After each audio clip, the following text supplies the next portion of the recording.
அரசமைப்பு சட்டத்தை ஒரு கையிலும் பகவத்கீதை இன்னொரு கையிலும் வைத்துக் கொண்டு சமரச பாயாசம் கிண்டுகிறவர் விஜய் என்று தற்பொழுது பாயாசம் கிண்டும் விஜயோடு மேடையை பகிர முடியாது என்றுதான் திருமாவளவன் கூறியிருக்கிறார்.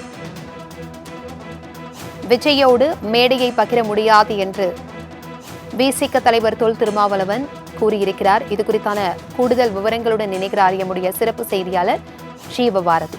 வணக்கம் ஜீவபாரதி, இது குறித்தான முழு விவரங்கள் என்ன பகிர்ந்துக்கோங்க. குறிப்பிட்டு நாளைய தினம் சென்னையில் ஒரு மிக முக்கியமான புத்தக வெளியீட்டு விழாவானது நடைபெற இருக்கு. அம்பேத்கர் எல்லோருக்குமான தலைவர் அப்படிங்கிற தலைப்புல இந்த புத்தக வெளியீடானது நடக்க இருக்கு. கடந்த காலங்களில் இதுல திருமாவளவன், முதலமைச்சர் மு.க.ஸ்டாலின் உள்ளிட்ட தலைவர்கள் பங்கேற்பார் அப்படிங்கிறலாம் பேசப்பட்டிருந்த நிலையில குறிப்பிட்டு நாளைக்கு விஜய் அவர்கள் இந்த நிகழ்ச்சியில சிறப்பு விருந்தினராக கலந்துட்டு இருக்காரு.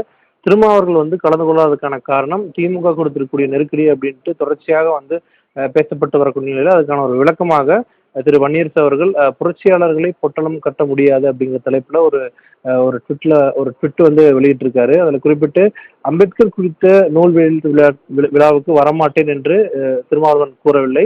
புரட்சியாளர் அம்பேத்கர் குறித்த புரிதல் எதுவும் இல்லாத அரசியலமைப்பு சட்டத்தை ஒரு கையிலும் பகவத்கீதையை இன்னொரு கையிலும் வைத்துக்கொண்டு சமரசம் பாயாசம் கிண்டுகின்ற ஒருவரோடு மேடையை பகிர்ந்து கொள்ள முடியாது அப்படிங்கிற அந்த விஷயத்த குறிப்பிட்டிருக்காரு. குறிப்பிட்டு நேரடியாக விஜயை தான் வன்னியரசு அவர்கள் தாக்கி பேசியிருக்காரு.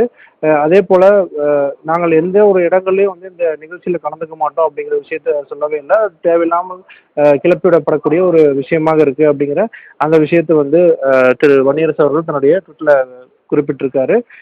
அதே போல திருமாவளவன் நிகழ்ச்சி புறக்கணித்து விட்டார் என்ற பொய் பிரச்சாரத்தை ஊக்குவிப்பது எமது தலைவரை அவமதிப்பது மட்டுமல்ல, புரட்சியாளர் அம்பேத்கரை அவமதிப்பதே ஆகும் அப்படிங்கிற அந்த விஷயத்தையும் திரு வன்னியரசு அவர்கள் தன்னுடைய ட்விட்ல குறிப்பிட்டிருக்காரு. தகவல்களுக்கு நன்றி ஜீவபாரதி.